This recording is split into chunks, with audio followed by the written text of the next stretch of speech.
खुशबू अख्तर और आप देख रहे हैं पल-पल न्यूज।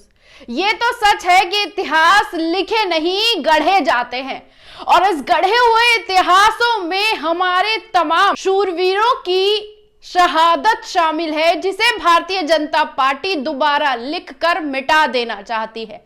लेकिन सच्चाई तो यही है कि इतिहास लिखा नहीं गढ़ा जाता है और वो तमाम गढ़े गए इतिहास में माफी मीरों का इतिहास भी लिखा जा चुका है, जिसे भारतीय जनता पार्टी दोबारा लिखकर अपने माथे का कलंक मिटा देना चाहती है। लेकिन इसके बाद भी सच्चाई यही है कि इतिहास को चाहे आप व्हाट्सएप यूनिवर्सिटी के इतिहास में लाकर बदलने की कोशिश कर ले, लेकिन उसके बावजूद भी यह इतिहास ना बदला जा सकता है ना ही मिटाया जा सकता है। लेकिन इसके बावजूद देश के गृह मंत्री ने इतिहास पर अपना बयान देकर एक गहरी बहस छोड़ दी है। क्या कहा है उन्होंने, एक बार इस वीडियो पर नजर डाल लीजिए। पहला साम्राज्य मुगल साम्राज्य बनने के बाद ही हुआ, ऐसा नहीं। इस देश में कम से कम 30 ऐसे साम्राज्य हैं जिन्होंने 200 साल से ज्यादा राज किया और बहुत अच्छे तरीके से राज किया। वो मुंह जबानी बताया जा सकता है। क्या हमारे इतिहास के विद्यार्थी और प्राध्यापक इस पर रिसर्च कर लिख सकते हैं क्या? सन 57 के पहले और सन 57 के बाद कभी भी इस देश के किसी भी कोने ने अंग्रेजों को स्वीकारा नहीं है। एक एक इंच जमीन के लिए उनको संघर्ष करना पड़ा है, लड़ना पड़ा।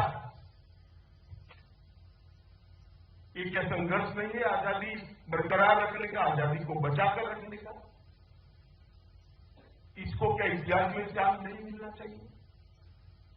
ढेर सारे ऐसे लोग थे जिन्होंने सन 57 की क्रांति के लिए कुछ न प्राप्त होने की स्थिति में भी ये लड़ाई लड़ी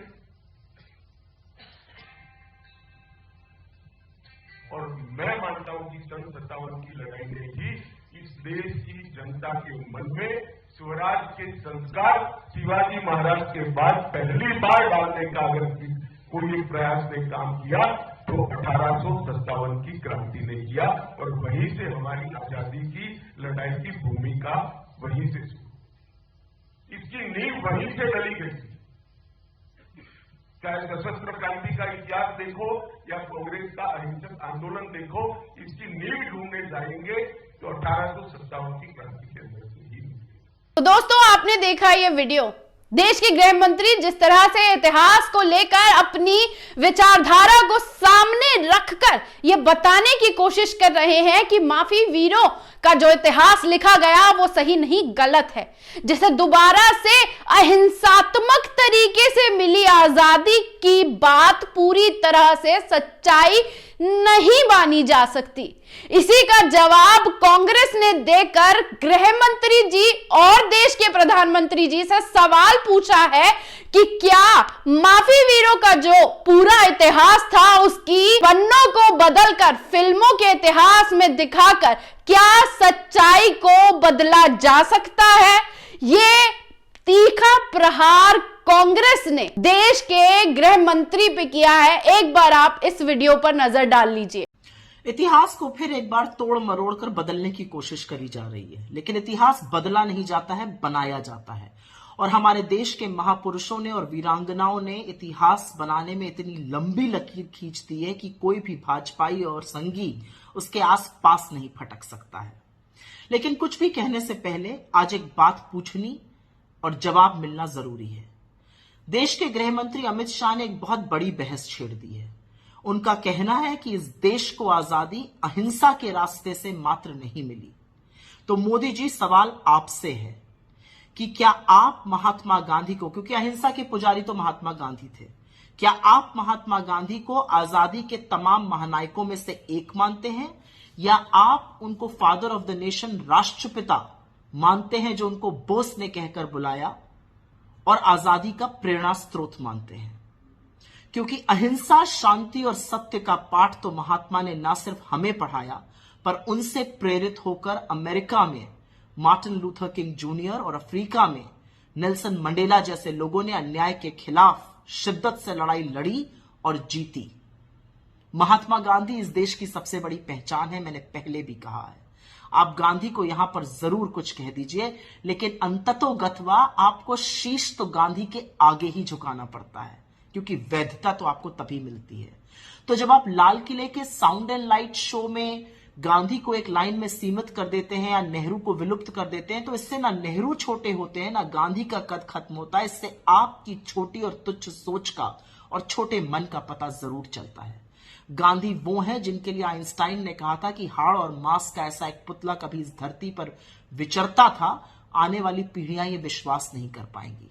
लेकिन अमित शाह जी, जब आप गांधी, महात्मा गांधी की उपलब्धि को, उनकी अहिंसा को कम आंकते हैं, तो आप कहना क्या चाहते हैं, यह बात आपके आका मोदी जी को बतानी पड़ेगी। और एक बात और पूछना चाहती हूं, कब तक महापुरुषों को लड़ाकर अपनी दुकान चलाते रहिएगा? इतिहास में महापुरुष लड़ नहीं रहे थे, इतिहास में महापुरुष एक साथ खड़े थे। नेहरू जी, जिन्होंने दशकों पहले वकालत छोड़ दी थी, उन्होंने फिर से वकील का चोंगा पहना था, क्योंकि वो आजाद हिंद फौज के वकील बने थे और 1945 में उसी लाल किले के अंदर जाकर तारीखों पे जिरह करी थी, बहस करी थी और उनके पुनर्वास के लिए भी सतत कार्यरत रहे थे। वही नेहरू जिनके बारे में सुभाष चंद्र बोस जी की बेटी का कहना है कि उनको और उनकी मां को वो गुप्त रूप से आर्थिक सहायता करते रहे। वही नेहरू जिनकी पत्नी के स्वर्गवास पे और उनकी बीमारी में सबसे पहले पहुंचने वालों में से सुभाष चंद्र बोस थे। और वही सुभाष चंद्र बोस जिन्होंने आजाद हिंद फौज की 2 रेजिमेंट्स का नाम गांधी और नेहरू पे रखा था। और वही सुभाष चंद्र बोस, जब वो आजाद हिंद फौज में लोगों की भर्ती कर रहे थे, तो आपके माफी वीर ब्रिटिश आर्मी में लोगों की भर्ती करा रहे थे उनके खिलाफ। तो कब तक महानायकों को लड़ाइएगा? असलियत यह है कि इस देश की आजादी में गांधी का योगदान है, नेहरू का योगदान है, पटेल का योगदान है, भगत सिंह का योगदान है, चंद्रशेखर आजाद का योगदान है, अशफाकुल्लाह खां का योगदान है, राजगुरु का योगदान है, रामप्रसाद बिस्मिल का योगदान है। और किसी के भी योगदान को आप कम नहीं आंक सकते हैं।